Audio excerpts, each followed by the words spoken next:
People have been asking me for chicken tractor dollies,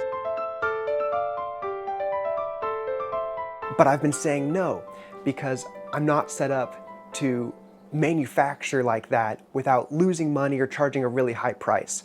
But I do want to answer that call. So instead, I'm going to be sharing for free, linked in the description below, detailed drawings, complete for all parts and assemblies, so that you can make your own.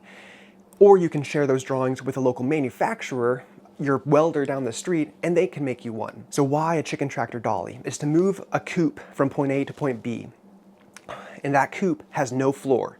And that way, the hens or the meat birds that are in that coop, that chicken tractor, will aerate the soil as they scratch for parasitic insects and fly larvae, at the same time as fertilizing the soil with their manure so that you get a real healthy topsoil for the next season. But then they'll exhaust that patch of land, and coops are heavy. So you take your specialized chicken tractor dolly, get it under the coop, and move it from point A to point B so you have a fresh patch of ground, and then you let that original location rest. So let's get started. Joel Salatin is often credited with this design, but ultimately it's just a specialized dolly with a lever, an inclined plane, and 2 wheels. So step number 1 is to cut the material. I used 3/4 inch square tube at 16 gauge. 16 gauge is easy to remember because the wall thickness is about a 1/16 of an inch. The design here requires 1 1/4 full 20-foot sticks of tube. That way, if you were to have 5 sticks, you could make 4 dollies. Thicker tube, bigger tube is fine, but just know that it's going to be heavier than it needs to be.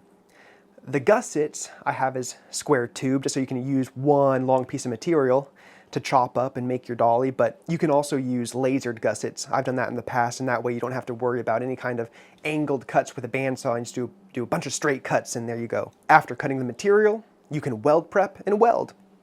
I suggest putting some drain holes, just little 1/8 inch holes, wherever there's fully enclosed tube, because one common failure mode in the field is that you'll get water seepage into a hollow tube, and then when it freezes, it expands and it can rupture that body.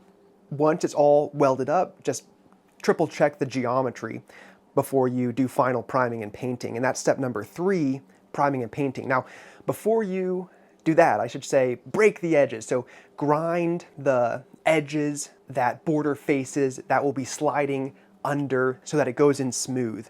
And make sure your prime and paint or your spray galvanization is sufficient for the weather conditions that you expect to use your dolly in.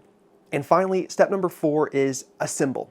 Now, bigger wheels the better, but you need to make sure that the wheels are not so big that the coop will not slide down the gusset ramp. Also, when the forks slip under the coop and you're pulling the coop along, make sure the dolly forks are not so long that they're poking through the ceiling of your coop. And finally, one of the failure modes I had early on with this design is bending in the axle.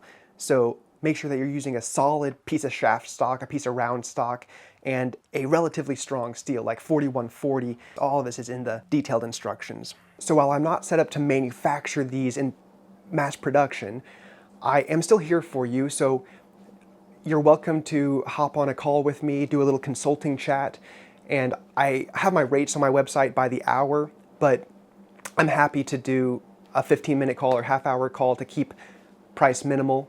And then if you tell me you're a viewer, you get 15% off. So that's what I'm doing right now. But anyways, thank you for watching. Good luck out there, and have a good spring.